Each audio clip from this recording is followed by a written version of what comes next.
اگلا سوال یہ کہ آپ بعض اوقات اپنے دل کا غبار نکالنے کے لیے خواہ مخواہ بزرگوں کو تنقید کا نشانہ بناتے ہیں. مثال کے طور پہ بول ٹی وی سے متعلق پروگرام میں کشف الموجوب میں امام ابو حنیفہ رحمۃ اللہ علیہ کے خواب کے متعلق آپ نے تنقید کی. اگر کسی لڑکی کے خواب میں شاہ رخ خان آ جائے تو اس میں اس لڑکی کا کیا قصور ہے؟ دوسری طرف نبی علیہ الصلوۃ والسلام کو پراگندہ حالت میں دیکھنے والا کربلا سے متعلق خواب آپ خود بھی بیان کرتے ہیں، تو کیا یہ گستاخی نہیں ہے؟ میرے بھائی زمین آسمان کا فرق ہے دونوں چیزوں میں. پہلی بات یہ ہے کہ ہم نے کب کہا کہ جی کسی لڑکی کے خواب میں شاہ رخ خان آ جائے تو اس پہ کوئی شرعی گرفت ہے، ٹھیک ہے.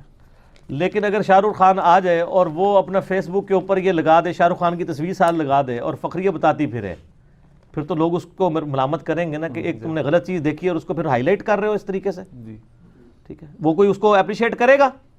پھر اس کو سر شیطانی خواب ڈکلیئر کیا جائے گا نا، رحمانی خواب تو نہیں ڈکلیئر کیا جائے گا. امام حنیفہ رحمہ اللہ کے بارے میں جو کشف المجوب میں خواب ہے وہ شیطانی خواب ہے، وہ اللہ نے تو دکھایا ہی نہیں ہے. ایک شیطانی خواب کو بیان کرنا اور اپنی فضیلت اسے ثابت کرنا اپنے بزرگ کی، یہ ہے اصل میں شیطنت.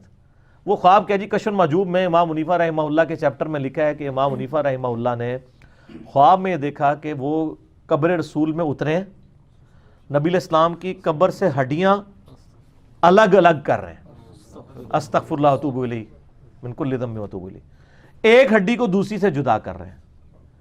تو اٹھے، ڈر گئے. ابن سیرین اپنے دوست سے مشورہ کیا، انہوں نے کہا اس خواب میں تو بڑی بشارت ہے، آپ نبی علیہ السلام کی سنتوں کی حفاظت کریں گے. اس میں نے اعتراض کیا تھا کہ یہ خواب امام حنیفہ نے نہیں دیکھا، اگر یہ دیکھا بھی تھا تو یہ شیطانی خواب ہے، کیونکہ اللہ تعالیٰ اپنے نبی کی تنقیص کبھی خواب میں نہیں کروا سکتا. بالکل ہمارا اجماعی عقیدہ ہے کہ نبیوں کی قبروں میں جسم سلامت ہے.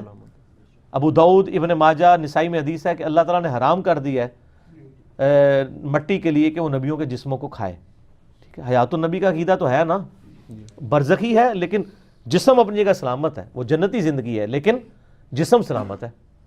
بلکہ صحیح بخاری میں حضرت عمر کا پاؤں بھی تقریباً 70 ایئرس کے بعد نکل آیا تھا حجرہ عائشہ کی دیوار گرنے سے، ٹھیک ہے. تو اس طرح کا گستاخانہ خواب اللہ تعالیٰ تو نہیں دکھا سکتا. آپ نے خواب گھڑنا تھا، ہم آپ کو گھڑنے کا طریقہ بتا دیتے ہیں. سر ہم انجینئر ہیں، انجینئرنگ کر سکتے ہیں. آپ یہ کہتے ہیں کہ امام حنیفہ نے خواب میں دیکھا کہ نبی علیہ السلام کے برتن جمع فرما رہے ہیں، آپ کا عصا مبارک جمع فرما رہے ہیں، آپ کے کپڑے جمع فرما رہے ہیں، اور اس کی تعبیر آپ یہ کر دیتے کہ وہ نبی علیہ السلام کی سنتیں جمع کریں گے، ٹھیک ہے. یہ اتنا گستاخانہ خواب آپ بیان کر رہے ہیں، ٹھیک ہے جی. تو یہ جب آپ بیان کریں گے تو ہم غبار نہیں نکال رہے سر، ہم اپنے ایمان کا اظہار کر رہے ہیں. غبار تو آپ کے بزرگ دین کے اوپر ڈال کے گئے ہیں اور جو آج تک کشف المجوب چھاپ رہے ہیں. ہم نہیں کہتے بابے نے لکھا ہوگا، لیکن چھاپنے والے کو تو کہیں گے بابے نے لکھا یا نہیں لکھا، تم تو لکھنا بند کرو. رہا وہ جو مسند احمد سے خواب انہوں نے اس کے ساتھ جوڑا ہے، دیکھیں نا بابوں کا دفاع اپنے بابے سارے نو بھن جی چنگے لگتے ہیں نا، ٹھیک ہے نا. اسلامی بہن کا ہی سوال ہے نا. ہاں تسی بھی تو اپنے بابے کا دفاع کس طرح کیتا ہے کہ نبی علیہ السلام کی حدیث کے ساتھ. وہ حدیث ہے مسند احمد میں صحیح سند کے ساتھ کہ نبی علیہ السلام کی وفات کے 50 سال کے بعد، یہ میں نے کربلا والے ریسرچ پیپر میں بھی ڈالی ہے، عبداللہ ابن عباس نے ایک دوپہر کے وقت خواب دیکھا کہ نبی صلی اللہ علیہ وآلہ وسلم کے جسم پہ گرد ہے، بال بکھرے ہوئے ہیں، پرانگدہ حالت ہے. پرانگدہ کا مطلب ہوتا ہے ڈسٹ پڑی ہوئی، پریشان، اور نہ کو مطلب کاٹ لینا، ٹھیک ہے. سوچتا جو شستہ اردو ہے وہ بھی سیکھے. اور آپ کے ہاتھ میں خون کی شیشی ہے، اور ابن عباس کہتے ہیں میرے ماں باپ آپ پہ قربان، آپ کی کیا حالت ہے؟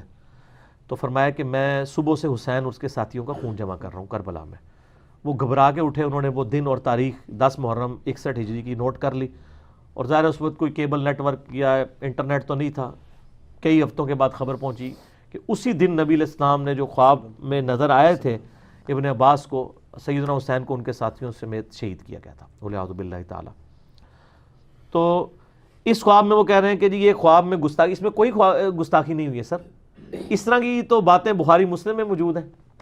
کیا نبی صلی اللہ علیہ وآلہ وسلم کے مبارک کپڑے نہیں دھوئے جاتے تھے؟ بخاری مسلم میں موجود ہیں. اما عائشہ کہتی ہیں بعض اوقات نبی علیہ السلام کے کپڑوں پہ منی لگ جاتی تھی تو میں اس منی کو دھو دیتی تھی، اور گیلی حالت میں وہ چادر اوڑھ کے نبی علیہ السلام مسجد میں جایا کرتے تھے. وہ یہ بتانا چاہ رہی تھی کہ اگر آپ یعنی منی وغیرہ دھو دیں کپڑے سے تو اس کے بعد اس کا خشک ہونا اس کے پاک ہونے کے لیے شرط نہیں ہے، گیلی حالت میں ہی پاک تصور کیا جائے گا. ٹھیک ہو گیا؟ تو کیا یہ سیدہ عائشہ نے کوئی توہین کر دیا؟ یہ تو ایک نیچرل پروسیس ہے جو بیان کیا ہے، تو یہ گندگی دور کی نا. اسی طریقے سے نبی علیہ السلام کے بارے میں بخاری مسلم میں آتا ہے کہ جب آپ غزوہ خیبر سے واپس آ رہے تھے تو آپ کی عادت تھی جب مدینہ شریف کی قریب آتا تھا آپ اپنی سواری تیز دوڑاتے تھے. وہ تیز دوڑائی تو وہ ٹھوکر کھا گئی, نبی علیہ السلام سیدہ صفیہ سمیت گر گئے, کپڑے وغیرہ جھاڑے, مٹی میں گرے, پھر دوبارہ سے سوار ہوئے. اب مٹی تو نبی علیہ السلام کے جسم مبارک پہ اس وقت بھی لگی ہے, ٹھیک ہے. آپ کے بال بکھرے ہونا یعنی یہ آپ کی پریشانی کی علامت تھی. کسی کے بال بکھرے ہونا اس کی کوئی گستاخی تو نہیں ہے نا, یا اس کے جسم پہ مٹی لگانا اس کی گستاخی تو نہیں, وہ تو عام حالت میں بھی ہو جایا کرتا تھا. لیکن نبی علیہ السلام کے بارے میں یہ عقیدہ رکھنا کہ ان کی ہڈیاں قبر سے سمیٹ رہے ہیں, اور اس میں الفاظ ہے ایک کو ایک سے الگ کر رہے ہیں. اور یہی واقعہ جو ہے تذکرۃ الاولیاء میں فرید الدین اتار نے نقل کیا. وہاں جو ترجمہ کرنے والے نا ایڈی اوکھی اردو لائی, استخوان مبارک سمیٹ رہے ہیں. استخوانی نظام ہوتا ہے نا, یہ عربی میں کہتے ہیں ڈھانچے کو. انہوں نے کہا میں ہڈیاں لکھیا تھا کدھر میرے ہی نہ کوئی کٹ دے. سر تھوڑا وہ کرن گے ان لوگ اللہ دے فضل نال. اور مجھے ایک بھائی بتا رہے کہ وہ نا کہیں وہ یہ کشر مجوب والا جو مزار ہے نا لاہور میں, وہاں وہ کشر مجوب دیکھنے کے لیے کہیں چلے گئے. انہوں نے کہا کہ انہوں نے ویڈیو دیکھی تھی نا, انہوں نے کہا میں ذرا نا کراس ریفرنس چیک کروں کہ واقعی کشر مجوب میں لکھا ہوا ہے, یعنی یہ جو علی بھائی بیان کر رہے ہیں. اور بھی کافی کچھ لکھا ہوا ہے مسئلہ 71B میں. وہ کہتے ہیں نہیں میں گیا ادھر کئی ایک ترجمے کشر مجوب کے پڑے ہوئے تھے, میں ایک کو کھول رہا ہوں, دوسرے کو کھول رہا ہوں, تیسرے کو کھول رہا ہوں. وہ دکاندار کہتے ہیں سر کی مسئلہ ہے تانوں کی دیکھ رہے ہو؟ وہ کہتا ہے یار وہ میں نا ایک حوالہ کشر مجوب میں دیکھ رہا ہوں. وہ کہتا ہے کدھر انجینئر تو نہیں سنیا تو؟ سر انجینئر صاحب کے دنیا پہ چھوڑے جانے کے بعد اب دکاندار بھی ایجوکیٹ ہیں. وہ کہتے ہیں ہاں یار وہ تو واقعی وہ ویڈیو وچ انہیں حوالہ بیان کیتا ہے, تو بیچ رہے کیوں ہے ان تک کشر مجوب؟ پھر تنوں نہیں پتا, اتنے ہی ڈرے ہوئے. لیکن بیچنا نہیں بند کر رہے سر, کہانیاں چل رہی ہیں, ایک ٹکٹ میں کئی مزے چل رہے ہیں, ٹھیک ہے. تو سر اب جو کچھ اس میڈیا کی برکت سے اور ہماری ویڈیوز کی برکت سے اب تو کوئی بندہ کہہ ہی نہیں سکتا سر کہ منو پتہ نہیں سے لگا. سر یہ تو کوئی نہیں کہہ سکتا. انشاءاللہ تعالیٰ تو توڑ پہنچا کے آواں گے. یعنی میں چاہتا ہوں کہ وہ جو قرآن پاک میں اللہ فرماتا ہے جو ہلاک ہو دلیل سے ہلاک ہو سورۃ الانفال میں, اور جو زندہ رہے پھر وہ دلیل کے ساتھ زندہ رہے. پارہ نمبر 10 کے پہلے صفحے پہ یہ آیت آتی ہے. ہم بھی چاہتے ہیں کہ آپ ہلاک ہوں تو صحیح طریقے سے ہلاک ہوں, کیونکہ گستاخوں سے تو ہم چاہتے ہیں وہ ہلاک ہوں اگر وہ ہدایت قبول نہیں کرنا چاہتے. اگر کر لیں تو ہمارے بھائی ہیں, چاہے فتح مکہ پہ ہی کلمہ پڑھ کے مسلمان ہو جائے, ہمارے بھائی ہیں, کوئی مسئلہ نہیں ہے. آپ بے شک اب مسلمان ہو جائیں, کوئی مسئلہ نہیں ہے. ہم نہیں کہیں گے آپ نے کشر مجوب پہلے کیوں چھاپی تھی, آپ پہلے یوں کہتے تھے. سر ہم آپ کو اپنے سینے سے لگا لیں گے. یہ نہیں کہیں گے کہ ہم سینئر مسلمان ہیں آپ جونیئر مسلمان ہیں, ٹھیک ہے, ہم یہ بھی نہیں کہیں گے. ٹھیک ہو گیا جی.